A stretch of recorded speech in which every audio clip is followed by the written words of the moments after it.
Hello, everybody. Welcome to the Season 1 finale talkback for Good Game. Episode 6. Episode 6. Mm-hmm. The big cheese. the all the potatoes, the old stinkeroo. Mm-hmm. All the prize money. Yep. Mm-hmm. Yep. It was a crazy episode. Quite the episode. I see that you're sitting here in the flesh, alive. What? Are you alive? What? Is he alive or dead, you guys? Don't spoil things. Is he alive or dead? People might not have seen it yet. You should go watch the whole thing because it's now bingeable. Yeah, you can watch all of it. Go get a free YouTube Red subscription for a month and then go watch it all. Yeah. Just boom. You could be done in like 3 hours or less. Yeah, 2 hours. It's like they're 22-minute episodes. You'd be done so fast. That's someone calling me right now saying, Jesse, I just got it. It's true. He just got, the whole series. It was amazing. That's what that text was about. It was like, Jesse, it was the best series I've ever watched. But a lot of people actually did binge it. They were like, screw it, got the free trial, and just watched it all. So it was kind of cool to see.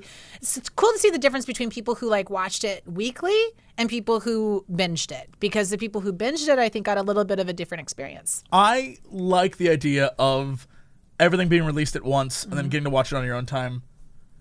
That Netflix, I can't even talk. That Netflix vibe is something that I really like. And I do too. Hashtag season 2, let's hope that's like a thing. I would prefer binging personally. I mean, I do like the Game of Thrones, like weekly, what's going to happen thing. I don't. I want like all that, 10. but only for like that.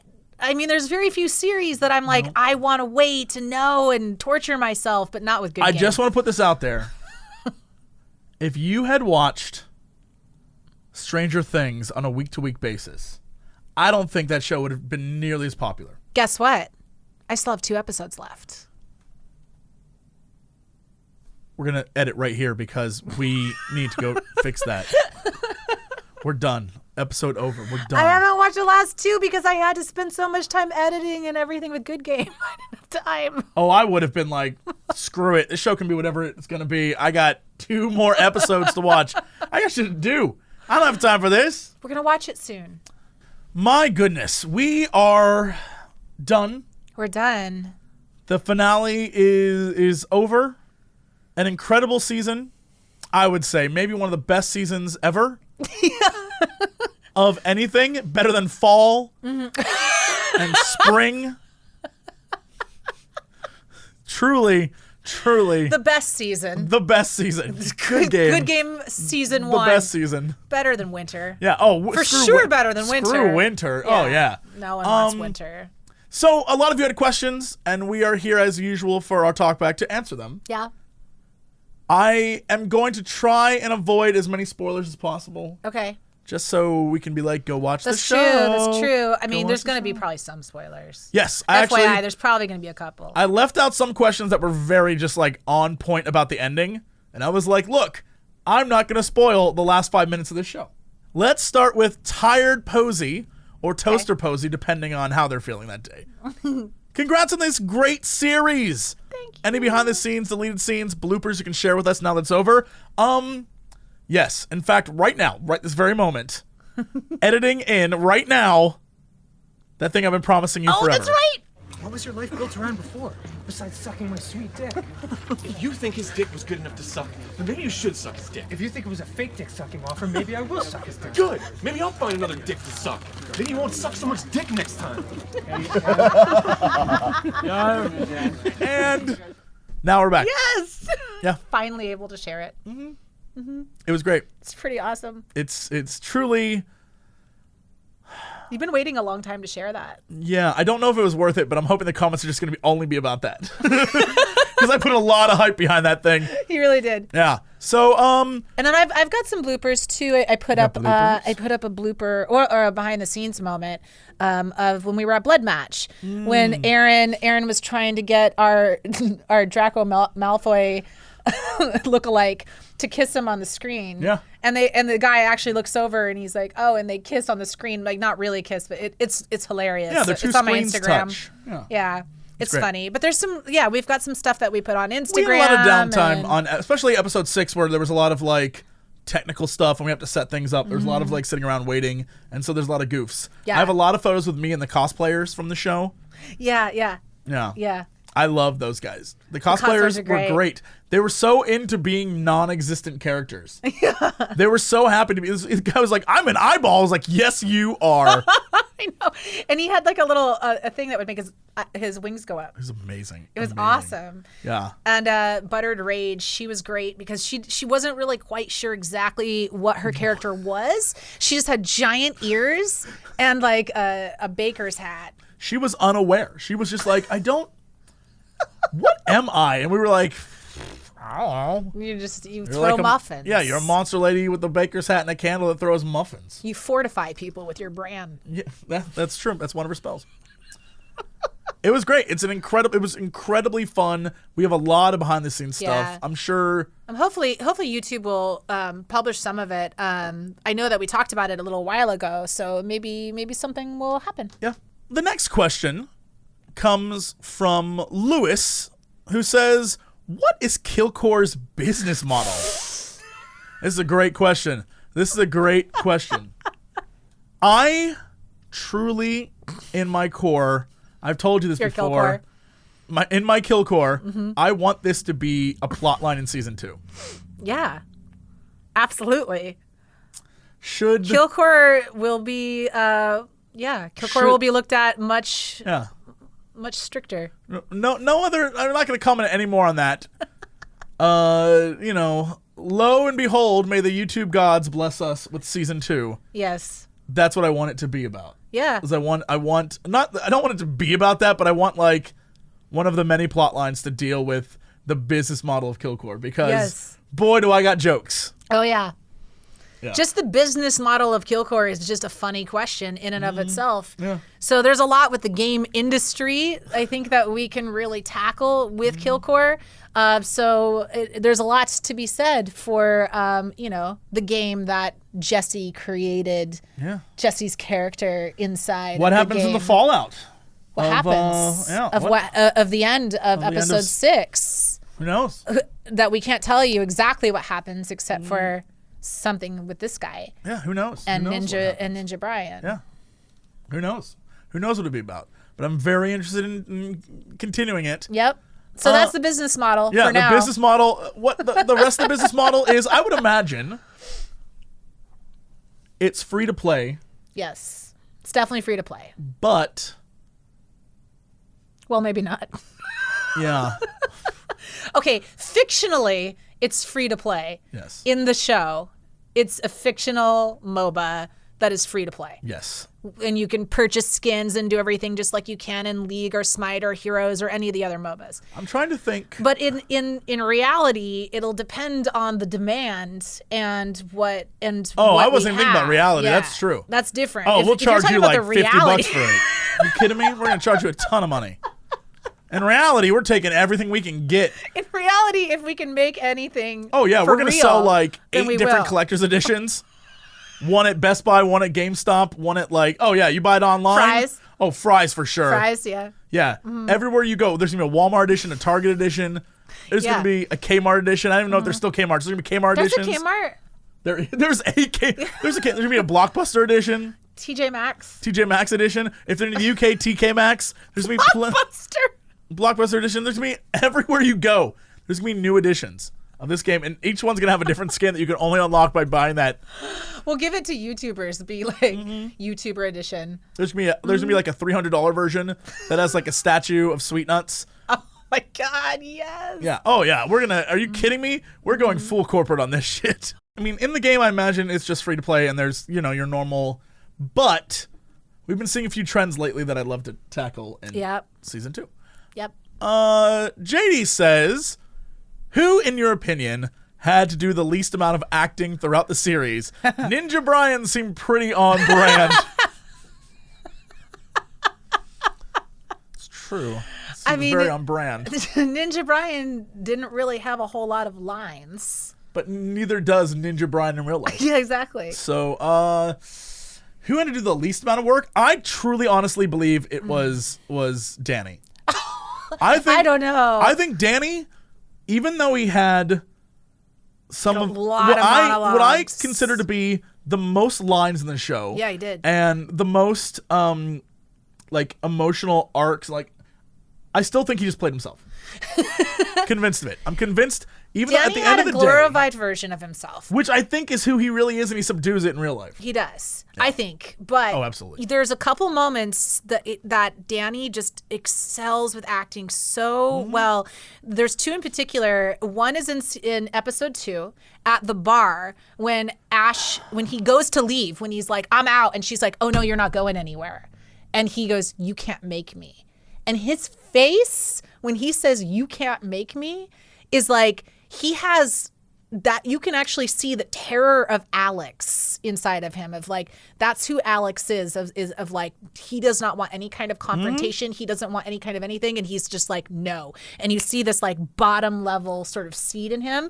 And then the other time it happens is when in episode 3, when he's talking to Sam and he's like, but not till completion. And then she leaves and he like looks up from his clipboard of like this, like he feels icky that he's like even gone this far with her. That is like, that's some legit acting. He did an awesome job. Again, still think that's just him. Still convinced that's just him. He may be a phenomenal actor, but still convinced that's just him. I want to see the real Daniel M. Sexbang. I don't know that we've ever seen the real one. I bet underneath all those layers, as we peel back the onion, there's a real man under there, crying for a breath of air, just waiting for his first breath like he's drowning, but he knows deep down someday someone will really set him free. Yeah. And whenever he's ready to come to me and open up, I'll be there for him. Wow.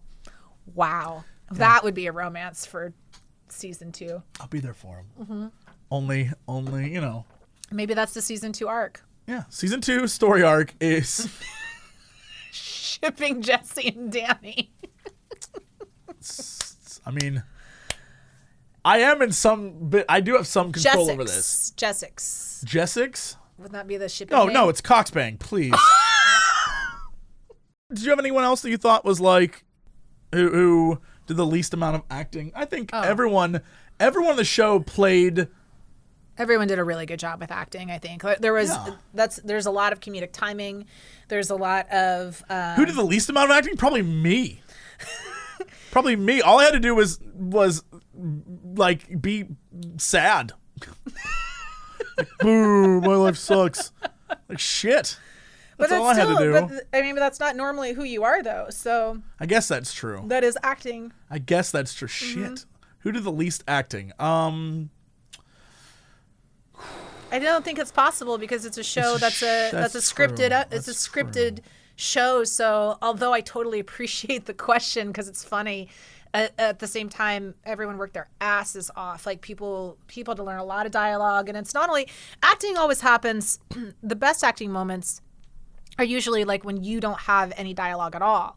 Like the moments where you're not saying anything and what are you doing in the background or around everybody else. She nailed it. There's a lot of moments where I was watching episodes and I'd be like, oh, Michelle, I love what you're doing in the background, even though you're just reacting to Danny say a line. Go watch episode 2. I don't know if they cut that up. I can't remember. No, it's in there. But like your reaction to Danny growing a pair when is he so breaks good. the bottle. So good. And you're like kind of blurry, like kind of out of focus in the background, but you can still see what you're doing. And it's like, she's not just standing there. I would have been like, oh no. I'm glad my college paid off. That's what I majored in. Acting. Background acting? That's cool. I majored in background singing so I can shoot with the best of them. Shoot. Yeah. Just shoot. Shoot. Yeah, I got shoot hips, so you know. Mark McKenzie, in your Michelle's opinion, do you consider was the hardest but most rewarding scene to film in the show? Probably the bottle episode, episode 4, because that was a lot. All of the computers are in a circle. We used a lot of we used webcams, just like the one that we're using right now, the exact same. So everybody's webcams were being used, and we had 3 cameras. So there was a lot. Yeah, I don't know that you think about it or see how much work went into that. So we're talking about episode 4. Episode 4, yeah. Streaming episode. In episode 4, you have all the high-end cameras that are around us. You have all of the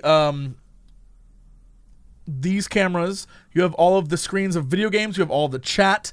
So everything on every screen, like everything had to be the amount of time and effort that went into making sure everything on those screens made sense. Right. And because then that was after too. Just to film it, like we had to make sure that the green screen was specifically in a certain place on each computer. Right. We had to make sure that there was something else to be seen on the computer as well. So then that way, like Danny, our director, Danny Jelinek would say, hey, let's, can you make sure that the screen moves a little bit, or and they would reposition things so that the camera would catch it differently. And then afterward, we had to go back in editing and make sure, our editors went through and make sure that there's no green screens, that Jesse and I ensured that there was like gameplay or not gameplay, or login or whatever. Yeah, and more importantly, it had to be like, what is the character doing right now in this moment? Yeah. So if a character is like on chat. Yeah, if a character's watching someone else's stream, right, or playing the game. And sometimes if everyone's playing the game, where are their characters that they're playing positioned? Even if they're on the same team on the same map, you can't have like the same screen because it's not going to look the exact same. So even like down to the finest details on that episode are crazy. Like the amount of time put into that was a lot. And that was 2 days of shooting. Those are our last 2 days of filming that too. So it was just like, every single character, we had to know which character they were, for our spasm interface that we created, because we created a whole new, like a streaming platform called Spasm. So we wanted to make sure that looked and felt like a real thing. So like if you're in chat, like if Aaron's character is, chatting and fighting with other people, what does that look like comparatively to what is Sam doing in the background? Like just every little thing. That was a hard scene. Yeah. Or the whole episode. Yeah, that was, and we actually shot it in order. And that was also filmed on the last days that we were all together. Mm-hmm. So it was like, okay, we also have to do this quickly. Fast. Yeah. Before DJ YouTube comes on. What's up, guys? Y'all don't even know. At the YouTube space, they got a DJ who comes on every night. Every night. 8 p.m. He's like, get out! Everyone get out, y'all! For like 20 minutes, he tells you though. He's like, YouTube space is closing! Everyone get out! Yeah. Yeah. Andrea Belk says, I'd love to talk about the editing process pertaining to the pacing of the show. I feel E3, episode 3, was paced the best and works well, where some seem rushed. Whenever I see E3, I just think of E3 downtown. Yes. But yeah, episode 3 was very well paced. You're right. I think especially, this is something that we talked about before, but I think episode 1 definitely feels rushed because of the fact that we had to accomplish so much stuff fast in the free for everyone episode that it was like, okay, we have to somehow manage to put this in there, which is rough. And then you go to episode 2 and 3 and 4 and 5 and 6, and you see that okay, now we have time to play with stuff and work with things. Yeah. It's hard because we only had 6 episodes. That's it. It's not a lot to really explore an entire world. So you have to do as much as you can with what you're given, right? So this is what we were given, and we had to say, all right, well, what can we do in this time period? We can't just not tell a character's story at all. So what we did is episode 1, it's kind of the establishment of Ryland and Alex, and then the introduction of all of the other big players, the main team, and also our villain. So we have to set everybody up. Then each episode after that focuses on a specific character. So 2 is Kamal. Episode 2 is Kamal. Episode 3 is Sam. Episode 4 is Lorenzo. Episode 5 is Ash. And then when we revisit Alex and Ryland in the last one, and everyone's kind of together. Right. I think by episode 5, it really starts to come together. It's my favorite episode because I feel like we actually care about the characters and we know them more. Episode 3, we kind of had the ability to play around a little bit more because we didn't have the the tournament looming as hard. We had a little bit more time to explore Sam's character and explore just gaming in general. But we wish all episodes could have been more that way. But if we had 12 episodes, then we could, and so that's sort of like where we're hoping like in the future is we can do that so that we can tell more of the story. But sometimes you have to cut a little bit of corners in order to get everything out. I mean, that's just like it's just resources, right? Like if you're only given X amount of money and X amount of time, you can only do X amount of things. And so that's what we chose. That's what we had to do. So to, I guess, address pacing which has been one of the big complaints I've seen, I think, overall, is because that's why. I mean, there's only so much you can do. And once you kind of understand it and break it down yourself too, you'll see that that's sort of what we were fighting, what we were up against. And I think with what we were given, we did a really good job with what we were given. Yeah, I think it's very easy to notice that like episode 1 is very fast. Episode 2 slows down a little bit. 3 and 4 are the ones where I think everyone seemed to have the most fun with because it's about the esports world, but not trying to push the like overarching story. Right. And then 5 and 6 are like, okay, well, we have to wrap up our season somehow. So how do we do that? We have to get to the tournament. So we have to have an episode where they get to the tournament, and then we have to have the tournament episode. And so it's just like those are the requirements for the season, just because there had to be some stakes. Like, and this is the conversation we had at the very, very beginning, where in some of the first drafts of the show, we didn't meet some of the characters until episode 2. Right. Like the first episode was literally about our 2 main characters. Right. And then episode 2 and 3, we started meeting new people as they went around recruiting them. Right. And then they kind of had a dedicated vignette. The way that Jesse and I had originally had it was that, there was like you met Sam and like she wakes up at exactly like 6:15 a.m. and at exactly 6:20 she's having her first cup of protein shake or whatever, and at 7 a.m. she's on the courts, and it like you kind of just see this like, and you see that in the first episode really quickly, kind of what their life is. But we had it down where like the episode was about their life, and then their interaction with these 2 guys who were like, hey, we want you to be on our team, and how they're just like, what? But we were basing this off of a 10 to 12 episode, arc, which we only got 6. So originally, like, there was more that we were going to do. And if you have more episodes, you can. But 6 is not a lot. Yeah.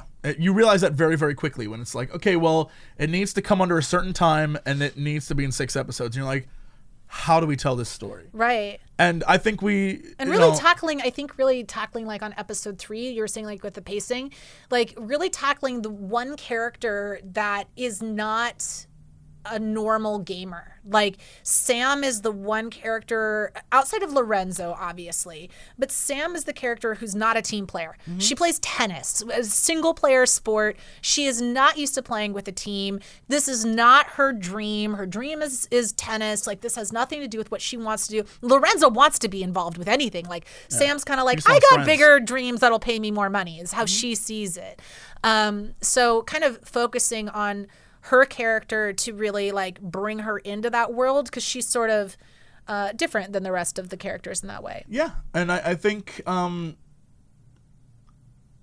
season 2, wink, everyone at YouTube, wink, I definitely think that we have a lot to discuss with her character and with the other things that we had to leave off the table for this season. Yeah. But with that said, like, I think, a very commendable and awesome job goes to Sarah and Erica for, like, finding a magical way to put all of the insane stuff that we had, like, and condensing that, and working with us to make it into, like, 6 episodes. So, there's a lot. It's a lot. Yeah. So I think with what we had, we did a really good job with it. Toot our own horn. So, okay, OMFG Blondie says, can you talk about the opponent team and their names, costumes? Right off the bat, just to go through all this, early on, we discussed the idea that, like, okay, we want our teams to be, because Killcore is ridiculous, and esports teams in general are, like, dudes in jerseys who are nice guys, but every photo of them makes them try to look like they're the hardest people who ever lived. Oh yeah, or the guy's like has his back turned, like it's crazy. And you're like, that's not who you are. We know that's not who you are because you don't look like you're enjoying yourself when you do that. Yeah. And so it's always like some serious pose and like everything. Like so we immediately wanted Lucid Nightmare to be that team that was like, we have the jersey, we have the such look. a good name. And then Warcraft came out with a mount like a week ago or something, and I was like, feeling it. That's our name. Stealing it. Lucid Nightmare is the greatest. We want credit. We want evil esports team ever. And a mount. Now. But all I want is the mount. Just send me the mount and I'll be fine. Lucid Nightmare, though, we were like, this sounds like a perfect douchebag. Yeah. Douchey esports team. Which the fact that it's a mountain WoW now even confirms the fact that we were right. It's like we sat there and we're like, what is the douchiest name we can think up for an esports team? Because a lot of them are douchey names. Like everyone wants to be like the clever, but also like cool, and we're kind of like dark and like who are we, right? And like we have to get Sephiroth X and like Dark Saber on our team and shit. And so like we're like, okay, that's definitely our bad guys. The other teams are crazy names with crazy logos. A lot of people are posting footage from the tournament where it flashes all the team names. And so we were like, okay, Killcore is bonkers. It's a crazy game. Our teams, except for Lucid Nightmare, which is like our tropey, like we're very serious about our craft. Yeah. Everyone else is one team, their logo kind of look like Top Gun, so they're kind of like fighter pilots. And one team, they're neon colors. And like all these different teams are dressed very weirdly.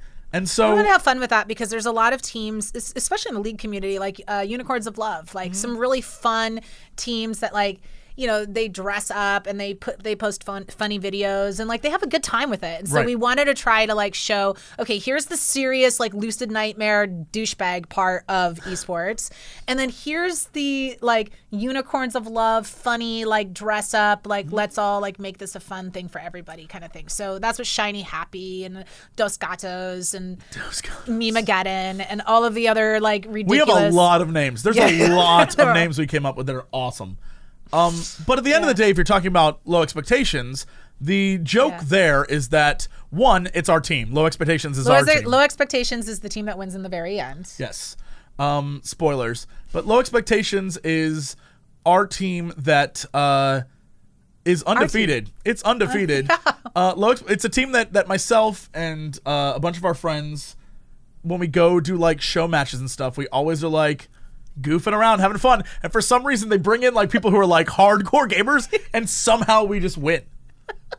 And it's weird. I don't know why. I couldn't tell you why. If you guys want to go back and watch like the greatest show match of the Heroes of the Storm, first Mayhem Begins. Yeah, the very first ever show match for Heroes of the Storm was at BlizzCon, which Low Expectations won, and then they did another one closer to launch. Yep, Mayhem Begins, and that was at the YouTube Spaces. Malik hosted it. That was crazy. And Michelle was our like backup. Yeah, like they asked me a day before, like, "Hey Michelle, can you play?" Because Crendor missed his plane. She stone cold held it down, and we were just like, "Damn!" Yeah, it was incredible. I got the Dragon Knight at the end. Yeah, you were doing great. Morrow's going for the core. So I was talking with our friend Sohinki, who was on our team, and apparently, according to him, the strategy we used. I want to say it was Cloud9, but the next week use that in a tournament much better and more effectively, obviously, but basically use our strategy to win. Because like we just backdoored. We had Johanna in the middle. Straight backdoor. I was holding mid lane. He was on Murky. No, you were on Jaina. I was Jaina. You were on Jaina. I switched out because one of the other guys we were playing with at the time was like, I know how to do it. I was like, fine, you be Murky. Yeah. I'll be whoever. And so it was literally the plan was Abathur was going to just top lane backdoor the entire time. Which was so hinky, and it's what he did.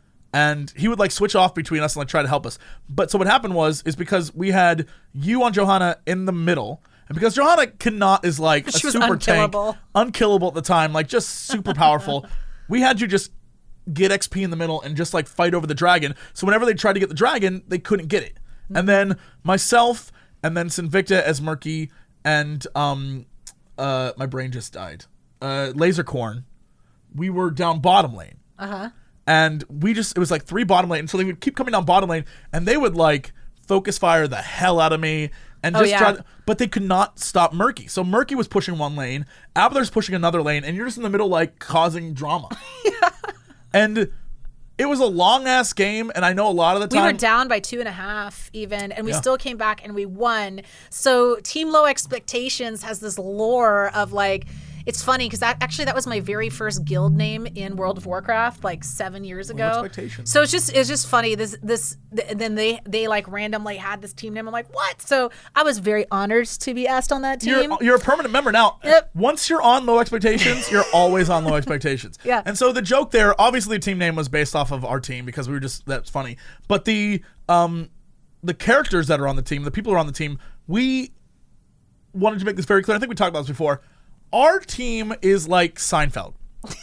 They're not necessarily the best people. Yes, they're the underdogs. Yes, they're the weirdos. Yes, they're like all these people who we wanted to be kind of like lovable goofballs. But at the end of the day, we wanted an even more underdog team to come out of nowhere and just crush them. And them to be like, we hate them, but we can't hate them because like, how do you hate those? Like, you can't. They're like so lovable. And one of the things that you know, in the show, one of the characters they meet early on is like this weird guy who's just like, I'm just a weird dude and I'm so excited to be here. And I think at the party? Yeah, and I think that's the vibe we're going for with the idea of what Low Expectations is, where they're supposed to represent the esports player, the video gamer who is just thrilled to play the game for the love of the game. And they don't know why they're there. They don't know how they got there, but they love what they're doing. And they love the idea that this is a thing and that somehow they can make money doing what they love. Doesn't matter how old they are or what gender they are or what kind of disabilities they face. They can just win. And like there's a possibility of that. So we just wanted to contrast that with our own ridiculous team. And still give a shout out to ourselves. To ourselves. Our next question is from John Zhao, who says, where do you see the role of Good Game in the TV industry as a whole? Do you think it'll spawn more similar small budget programs? Oh, well, yes. The answer is yes, I think it will, because it already kind of has. I mean, I've seen some castings go out for some small series kind of stuff, like little things to be paid a very low amount of money. I saw a casting, actually. I should show it to you. There was one that it was essentially like the character of Ash. It was the breakdown of Ash. Like it sounded like exactly like my character, and I got it in my inbox. It was just like a random casting thing, and it was like $100 a day or something, like really low and like very just. But for that much work, that's not like a good rate for acting. But it was essentially that. So I think that there are some productions that are going to be doing it. They're going to try to do it in their own way, and I think in the TV industry as a whole, I think the TV industry is changing quite a bit, obviously, that streaming has kind of taken center stage. Even like CBS, NBC, ABC, they're all streaming now. Like if you try to watch like Colbert, for instance, if you try to watch The Late Show and you try to watch his monologue, you can't go to YouTube and watch it anymore right away. You have to have CBS streaming, or you can have like YouTube TV or whatever to be able to get it right away. But now they're blocking that stuff unless you have it. So I think streaming is taking center stage. I think that all of the big networks are finally accepting it, and they're all like getting on board because of the success of HBO, Netflix, Hulu. And now what we've got too is stuff like all of the social networks, because we've got YouTube, obviously, that's come in center stage, which is a giant social network. Plus Facebook is also doing TV, and Apple is doing TV. So TV, the word TV has just changed. Yeah. That's all. So I think in the whole scheme of things, it's clearly going to be, an Emmy contender. Oh, our show? Yeah. Sorry, I got distracted by the fact that it was like covered in like dirt. I don't know what I've been doing all day. Guys, I've been You were listening to my amazing talk about the television industry? I didn't hear any of it. I don't know what goes on in TV. I have no clue. I don't know what's happening. You know what? But if our show, if they want to give us an Emmy. Dirt. Oh, no, TV's great. # give us an Emmy. No, that's what's going to happen though. TV is just changing. It's just a new thing. It's just, that's all it is. It's just streaming, and streaming stuff gets Emmys now. Amazon's in the game. Everybody's in the game. So I think in the whole scheme of things, if they give us another season, I think that we would be up for awards. I say people should put in the comments below what episode they think would be the one that won the Emmy. What's the best episode? Put it in the comments below. Also, when it comes to esports, a lot of shows are now appearing that are like, it's a show about esports. Yeah. So movies, Will Ferrell has a new movie coming out. Yep. Will, do us a solid, dude, and make a good movie, because if this is an esports movie that is like, hey, I like work at Pizza Hut and I'm 45 years old and I play video games and I'm going to be like the best gamer, I literally will find you in Hollywood and slap you. I will sit around at like the farmer's market and wait for your ass to show up and be like, pop, pop. And I'll look at you dead in the eyes and be like, why, Will? Why? Well, you know, the good thing is that Danny, our director, is really good friends with him. So maybe he'll talk to him and be like, look. Oh, Danny, talk to Will and make sure. No, don't talk to Will. I want him to do it on his own. William Jefferson Clinton Farrell. Do it. Make it on your own. I know you're a funny dude. You can make this happen. Make a funny esports movie. And then, if you don't warn him, Danny. Don't warn him. I'm going to wait. I'm going to find it. And I'm going to be like, how could you slap? That's it. I'm going to walk away. I'm going to walk back into the crowd. And I want him to remember that day. And Ken Aram. Oh, my goodness. What about Fan Geek Summer? That's a much better ad. Wow. Thank you for Sam. We need more LGBT persons of color characters in media. So, she's strong. She's great. Who is this from? Fan Geek Summer? Yes. Okay. I think I totally agree. And it's definitely one of the things that we talked about at the very, very beginning, which is like, it's not just Asian dudes and like white guys. Yep.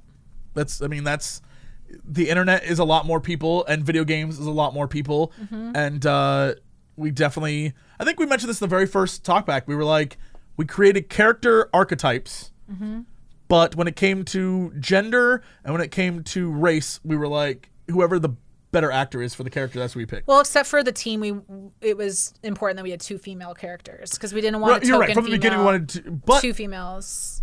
But the rest of it was that, like, whatever. And so then when we got the Game Grumps, obviously they were cast into it. So then after that, it was just whoever was the best actor for the roles. Yeah. And, I mean, truly, honestly, we were, like, thrilled when Jade came aboard. And oh, she was amazing. I think... she's so good. And she's perfect because this role really speaks to her. Like, if you out there want to follow her on the social medias... Like, she is like basically the song Freebird. You can't keep her down. She's just like whoosh, she's like so cute. Often I love her to death. I think it's one of those things where we just as a team, the entire team that worked on this, we're just like, we feel like if we're going to represent esports and the internet, we should represent esports and the internet. That's right. And not just and on the internet are everybody.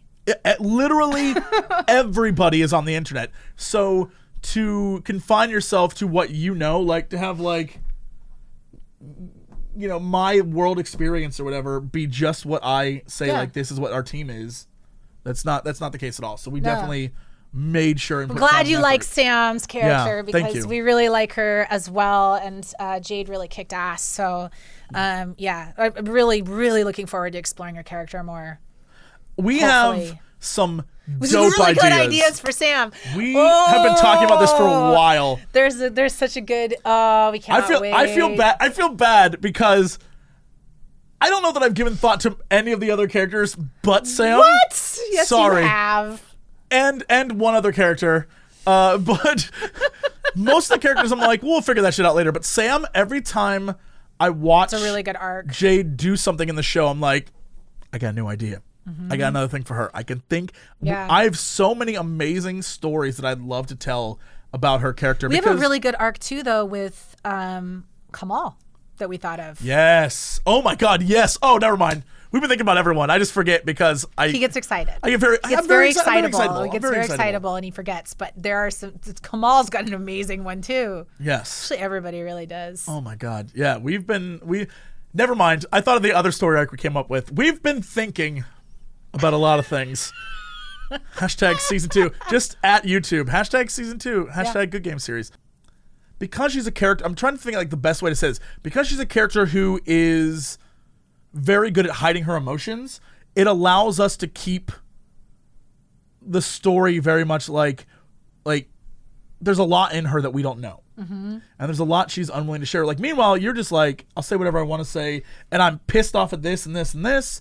And Alex and Rylan, they have their own like story between them, and Kamal is just a scumbag, but he is a character that we can use to represent really important things, which we tried to do in this past season. And so, like, when it comes to Jade and Sam's character, it's like, okay, she's this sort of like blank canvas we can work with here, and really show people like, here's some other shit that you aren't aware of about esports. Yeah, it's interesting because like Ash, she's got so much industry knowledge, and while she wants to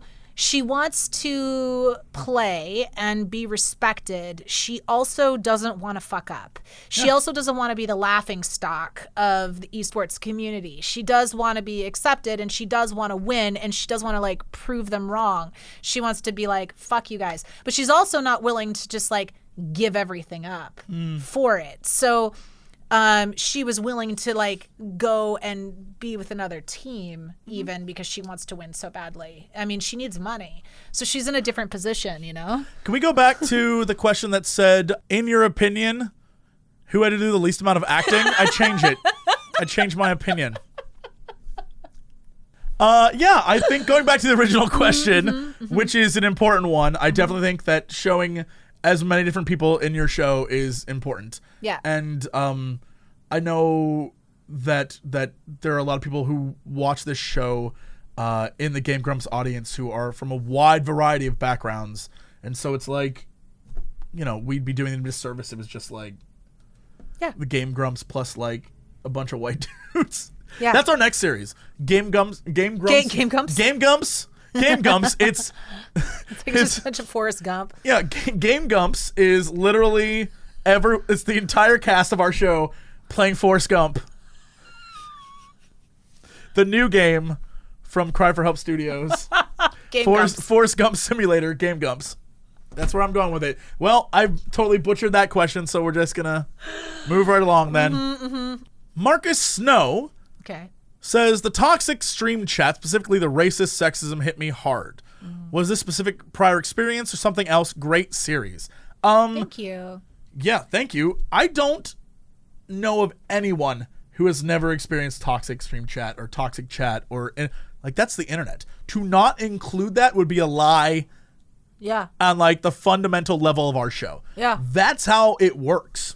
I had one friend of mine who wrote me who said that he had a really hard time with the first couple episodes because of the language, and that he had to actually step away and come back to it. And then he said, at first I was really bothered, but then after I thought about it, it is an exact representation of what it's actually like. Yeah. Because if you don't do that, then we're just lying. Then we're just like trying to like whitewash it or just like wash over something that you can't. Like, it's the internet. And if you're given 6 episodes, you damn well better spend at least one of those 6 truly talking about the fact that that's the world in which we operate. Oh, yeah. Because the stuff that has been said to me online about being a woman, it's hilarious. Like, I mean, it's disgusting. Yeah. Luckily, it doesn't bother me as much as it bothers other people. Like, and I just say luckily because I don't have to deal with the pain as much. But I know a lot of people really deal with the pain of that. It really hurts people when people talk negatively online. I could give a shit, but you just have to like develop the thickest skin in the world. And honestly, I've rationalized all of it. Like, truly, I have gotten to the point where I've been like, okay, well, you read some really mean things today, Jesse. Let's take a step back and think like, okay, well, in this person's reality, how old are they? What is their like mental state like? Mm-hmm. Are they having a bad day themselves? What's going on? Mm-hmm. And then when they send a message, they're like, It's like a little thing. But when you see 50 of those all of a sudden, it hits you personally. Like, so you have to like think about everything. And I it's a stupid thing to have to do, but like because it happens so often, you have to be like, okay, I need to take a step back. Yeah. Before I say something that adds to this. Yeah. And it's just a true thing that is on the internet, and especially if I wish you I was are better at that. Sometimes I just write back and I'm just like, fuck you. Well, truthfully, sometimes someone will say something that I just like, there's a moment where I'm just like, all right, let's go.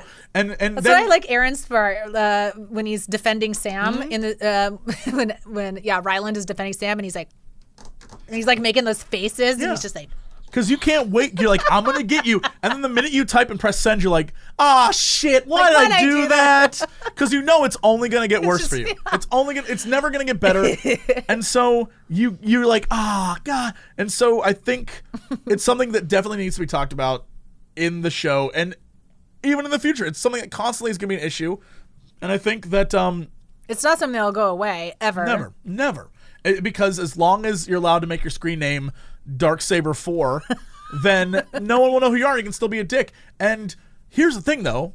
Having been a young man once in my life, boy, was being a dick fun. Like, I get it. But the older you get, you're like, God, what an ass. That's what's great about becoming a woman later on in life is that you can be a dick. I mean, I'm just saying. Someone take that out of context.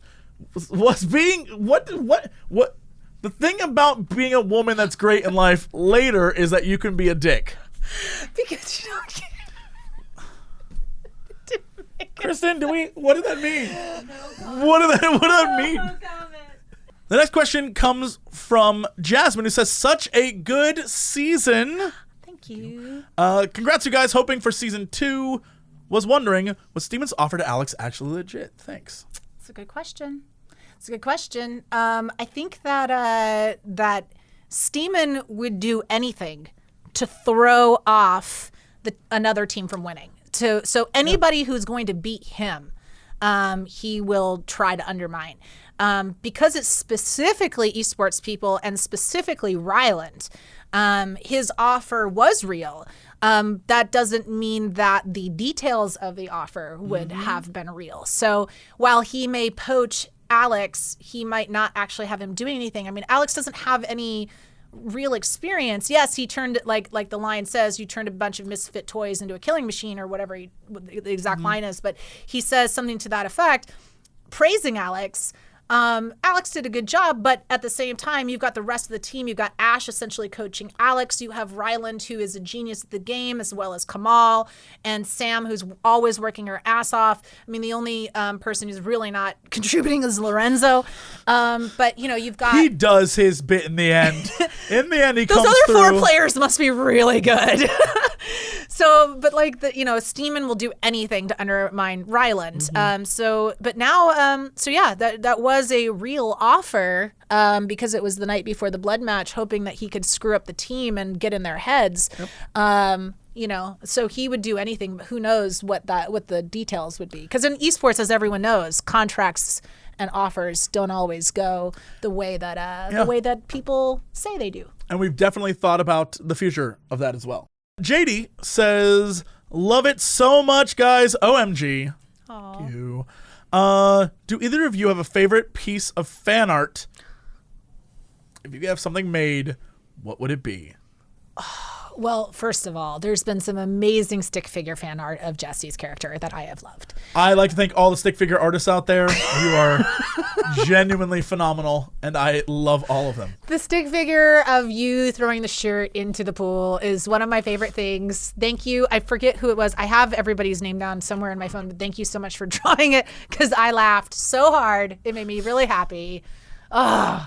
I like the fact that people are creating fan art of watching Raul get his first piece of fan art was genuinely heartwarming. That was incredible. Seeing all the different characters come to life and artists' different art styles is amazing. What I want more than anything in the world is fan art of our characters in the game. like inside of Killcore. Inside of Killcore. I want it to get to the point where people fall in love with things that are barely in the show. Yeah. And don't like do it just because I'm asking right now. I want people to like get so into the show they're like, I made some Sweet Nuts fan art, and I would love for that to happen. There was actually some of that. One of my favorite pieces of the fan art is of Killcore. It's of Bubosaurus, or Double D-Rex. Sorry, Bubosaurus was her first name. What is Double D-Rex and Butthurt, I believe. And it's this really cool, I sent it to Mark Gibbons. It's amazing. How have you not seen it? There was a lot of incredible fan art, and it really made my day, like, all the time to see it on Tumblr. I think I mentioned it last time, but I reactivated my Tumblr just to, like... Just so you could look at, like, just so I could look at the fan art and see. There was a lot, because I was like, Michelle, did you see this one? And I'm like, I'm not on Tumblr, and so I got back on Tumblr and did it. So now I'm on there. The response from people has been amazing, and we're so like honored and thrilled that you guys loved it as much as you did. And we put a lot of work. We just had the realization this morning. We were like, because Michelle's like, didn't you just move into your apartment a year ago? I was like, no, it was 2 years ago. And she's like, oh my God, we've been doing this for 2 years. Yeah, for so long. Like, I remember when he was moving, and now, like, yeah, it's wild that it's been this long. 2.5 years of working on it. So we're really hoping to get a second season. We really loved working on this project, and it was a dream come true on about 100 levels for me personally. And yeah. We did a good job, and my partner Jesse's just the best. And thank you to everybody that was a part of the series, the cast and the crew, everybody, pre and post production, YouTube for taking a chance. I think I said this in my Instagram post, but like YouTube for taking a chance on a story of a rapidly growing industry that, I mean, it's still growing. It's still not completely defined yet. So allowing us to sort of poke fun and celebrate it at the same time was a really big risk for YouTube, and I think they did a great job with making the right decision. And I think YouTube is great. Like, maybe one of the best places on the internet. # give us season 2. I love you guys. And we really appreciate Starburns Industries, Dan Harmon, bringing in his production expertise, Sarah and Erica for bringing in their comedic expertise, Danny and Aaron for saying yes to us, the rest of the cast for just being awesome and a part of this, Michael Ornstein, who is just a national treasure, plays Lorenzo, Jade Payton, who plays Sam, Raul Aburi, who plays Kamal, Oliver Cooper, who plays Steeman, Terry Crews plays Terry Crews. Everybody. Oh my God. The only people named themselves are myself and Terry Crews. And Naomi. And Rachel. Did we give Rachel and Naomi last names? So no. Naomi. Do we give them last names? Naomi got her last name. At first, she wasn't sure if she could use her last name, but yes, she got her last name and her Twitter handle on it. So really, the Rachel. coolest people on the show got to keep their names. That checks out. Yeah, sure. I mean, I'd go by Ash, so that's fine. I want to go back to the first question. In your opinion, the least amount of acting throughout the series.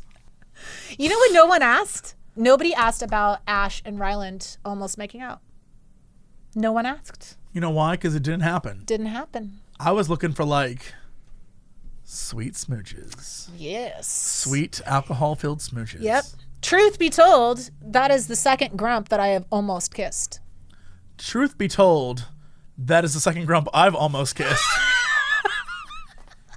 All right, well, that's it for us. Thank you so much for watching all of these and watching our show. You guys are awesome. And like we've said before, by all means, let YouTube know how much you love the show. And we hopefully will see you soon doing more of these. Season 2. Season 3? 4. You just want to show off that wedding ring. You're like, married! Ooh, married! Get out of here. Bye, everybody! I'm still looking at this damn hair like it didn't change throughout the entire thing. Alfalfa. Oh, gross. Bye! You know, where's the payoff? Bring the strippers and booze! We do occasionally talk about video games. Bring the strippers and booze! Not enough time for video games. Bring the strippers and booze! Oh, thank God, I don't need pants now. Hey, JC, what are you doing? Not much. Making a fortune. It's a promotional broadcast. Yeah, now sing music. It's a promotional broadcast. Bring the strippers and booze! It's a promotional broadcast. I'm here to ask and answer one simple question. It's a promotional broadcast. You got